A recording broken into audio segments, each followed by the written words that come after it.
Praise the lord. ప్రభు అయిన యేసుక్రీస్తు నామంలో మీకు వందనాలు తెలియజేస్తున్నాను. అందరూ బాగున్నారా? ప్రభు అయిన యేసుక్రీస్తు నామంలో మీరు మీ కుటుంబము అందరూ బాగుండాలని ప్రభు నామం పేరిట వేడుకుంటున్నాను.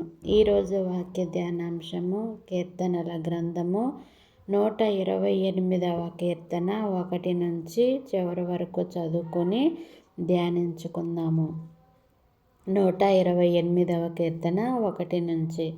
యెహోవా యందు భయభక్తులు కలిగి ఆయన త్రోవల యందు నడుచు వారందరూ ధన్యులు.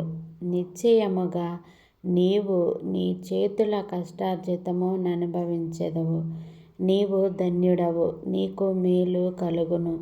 నీ లోగిట నీ భార్య ఫలించు ద్రాక్షావల్లి వలె నుండును. నీ భోజనపు బల్ల చుట్టూ నీ పిల్లలు ఒలీవ మొక్కల వలె నుందురు. యెహోవా యందు భయభక్తులు గలవాడు ఈలాగు ఆశీర్వదింపబడును.